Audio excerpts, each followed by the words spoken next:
इस फिल्म की कहानी जॉनी सिन्स के बचपन के कारनामों से इंस्पायर्ड है। अगर आप उनके बचपन के कारनामों के बारे में जानना चाहते हैं देन वीडियो को पूरा देखिए, नहीं तो वीडियो को यही बंद कर दीजिए क्योंकि आज कुछ ज्यादा होने वाला है। फिल्म का नाम है what every French woman wants.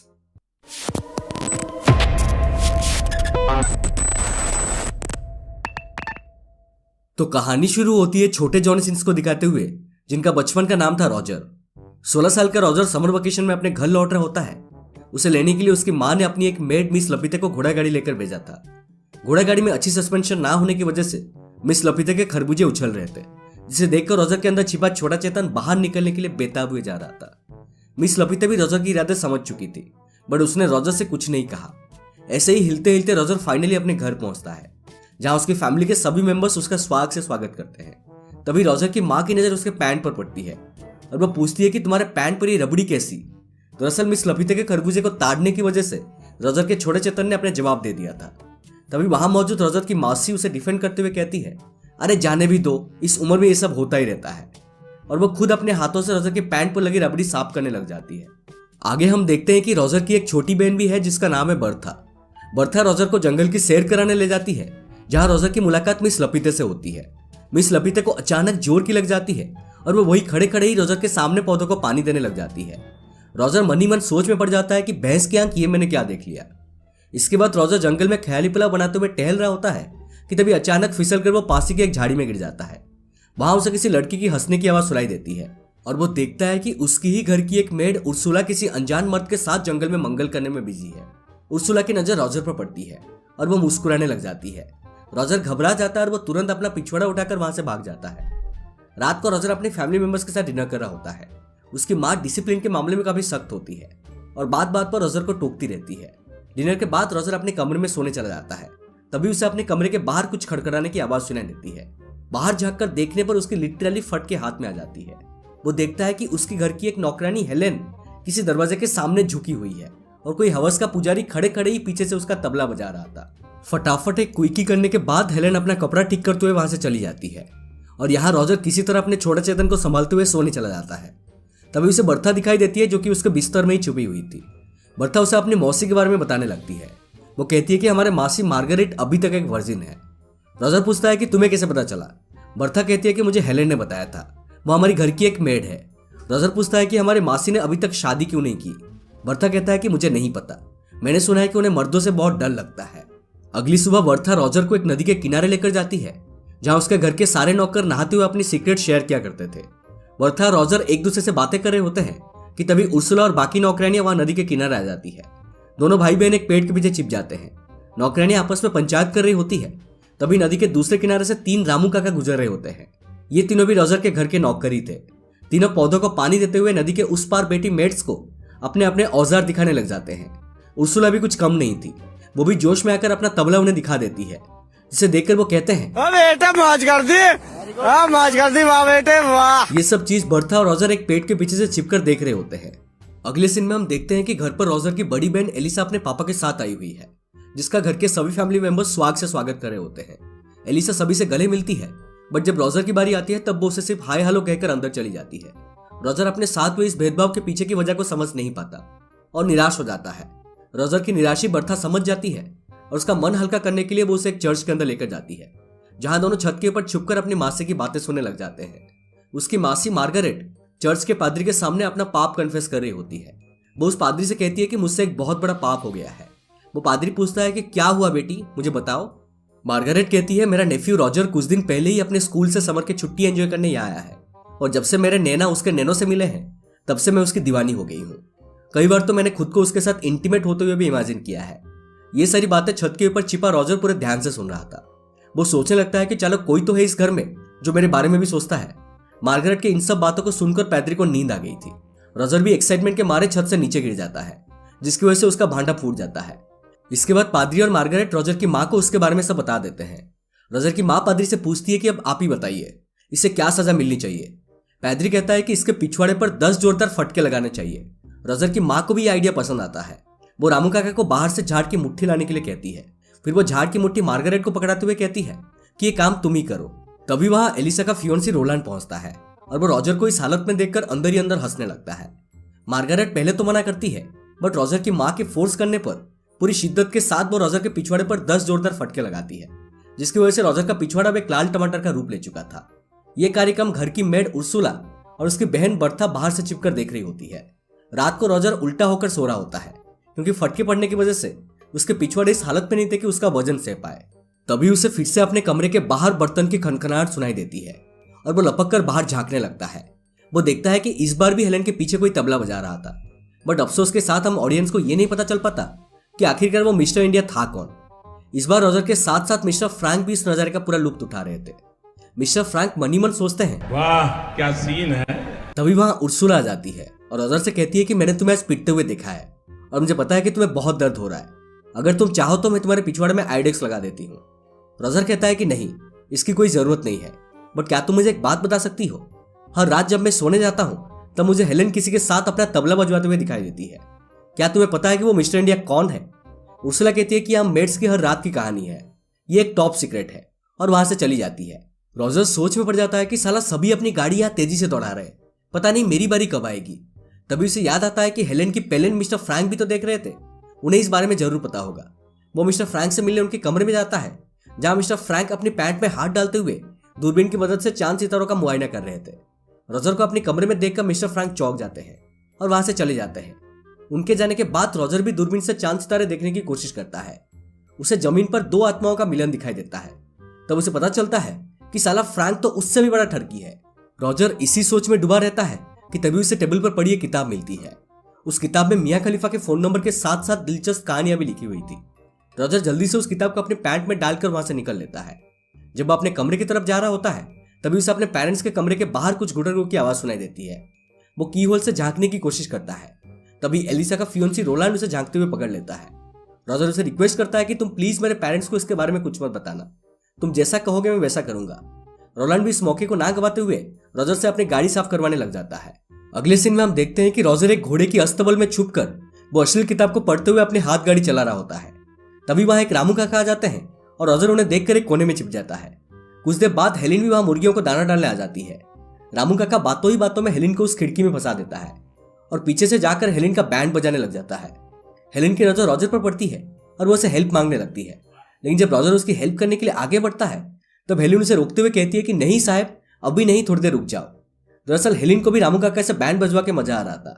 Roger को शक हो जाता है और जब तक उसे पता चलता है कि बाहर क्या खिचड़ी पक रही है तब तक रामू काका अपना काम कर चुके थे। अगले सीन में रॉजर अपनी बड़ी बहन एलिसा और उसके फियोन्सी रोलैंड के साथ बातें कर रहा होता है। तभी रोलैंड रॉजर से कहता है कि देखो मेरे जूते कितने गंदे हो गए हैं, इन्हें अच्छी तरह से साफ कर दो, पर रॉजर ऐसा करने से मना कर देता है। रोलैंड को गुस्सा आ जाता है और वो उसकी माँ को रॉजर के बारे में से बता देता है। वो कहता है कि पिछली रात ये ठरकी आपके कमरे के बाहर ताकाजाकी कर रहा था। रॉजर की माँ ये सब सुनकर गुस्सा हो जाती है।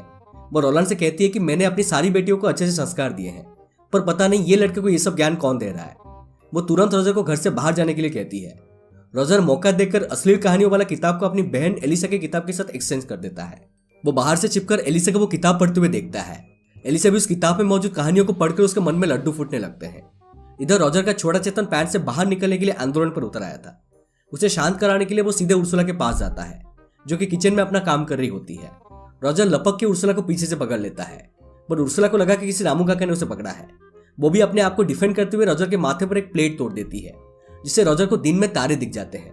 उर्सुला देखती है कि अरे ये तो अपना रॉजर है। वो भी रॉजर को अपने साथ गपागप करने के लिए ग्रीन सिग्नल दे देती है, लेकिन तभी एक मोटी सी मेड वहां आ जाती है और रॉजर अपना पिछवाड़ा लेकर वहां से भाग जाता है। अब रॉजर का छोटा चेतन काबू से बाहर हो गया था। काफी सोच विचार करने पर उसे मिस लपिते की याद आती है। वो सोचता है कि किसी और के साथ हो या ना हो, मिस लपिते तो मुझे अपने खरबूजे जरूर खिलाएगी। वो दौड़कर मिस लपिते के पास जाता है और जाते ही उसे पीछे से पकड़कर दनादन अपनी घोड़ा गाड़ी चलाने लग जाता है। मिस लपिते ऊपर ऊपर से इस बात का विरोध करती है, बट अंदर ही अंदर इसके मजे ले रही होती है। तभी एक डाकिया वहां चिल्लाते हुए आ जाता है और कहता है कि जंग छिड़ गई, जंग छिड़ गई, जर्मनी ने फ्रांस के ऊपर जंग का ऐलान कर दिया है। ये सुनकर सभी वहां इकट्ठा हो जाते हैं और एक बार फिर से रॉजर के छोटे चेतन की प्यास अधूरी रह जाती है, क्योंकि अगले दिन उस गांव के सभी मर्दों को जंग में जाना था। रॉजर की फैमिली पार्टी शार्टी करने लग जाते हैं। मिस्टर फ्रैंक कहता है कि मैं यूथ लड़ने नहीं जाऊंगा, मुझे अस्थमा है। रॉजर को जब ये बात पता चलती है कि उसके घर के सभी मर्द जंग में जाने वाले हैं और घर की सारी औरतें अकेली रहेंगी, तो वो अंदर ही अंदर भगवान को शुक्रिया कहने लग जाता है।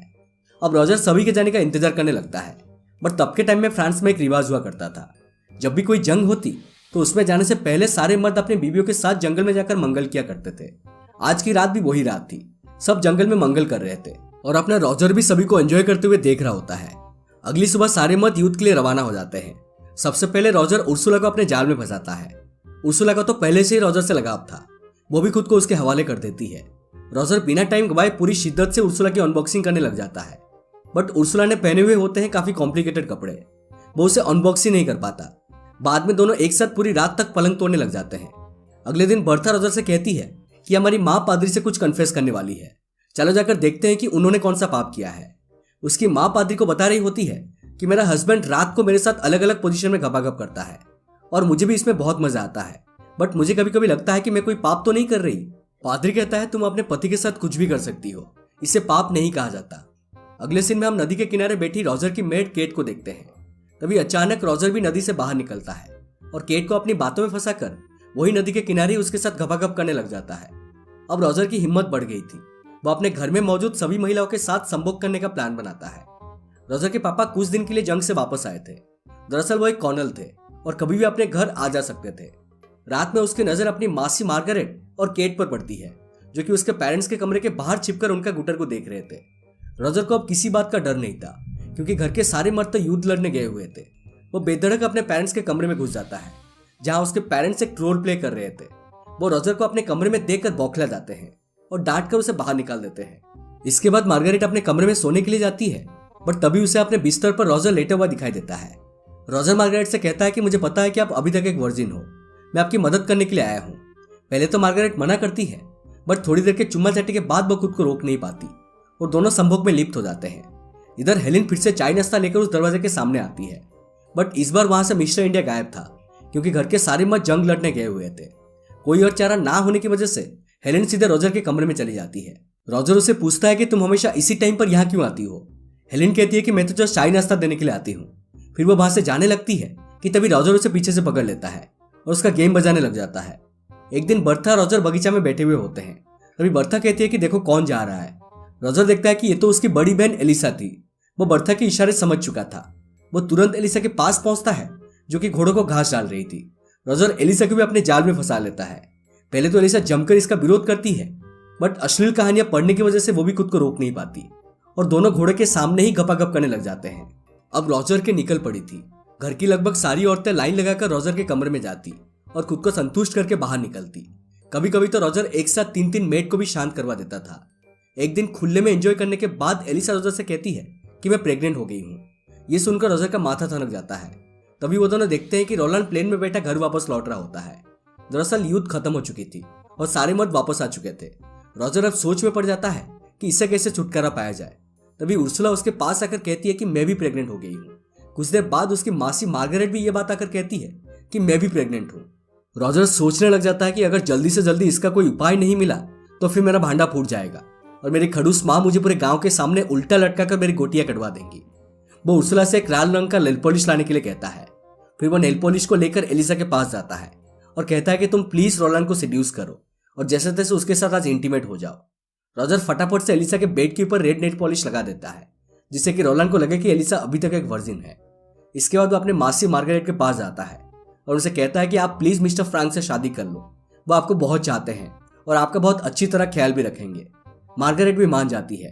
इसके बाद वो उर्सुला के पास जाता है और उसे शादी के लिए प्रपोज करता है, लेकिन उर्सुला ने पहले से ही किसी और के साथ शादी करने का प्लान बनाया हुआ होता है।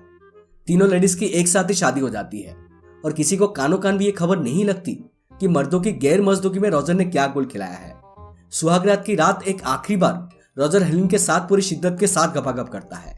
कुछ दिन बाद रॉजर की समर वेकेशन खत्म हो जाती है और वो अपने बोर्डिंग स्कूल वापस जाने के लिए रेडी हो रहा होता है। तभी हेलेन वहां आती है और उसे कहती है कि मैं भी प्रेग्नेंट हो गई हूँ।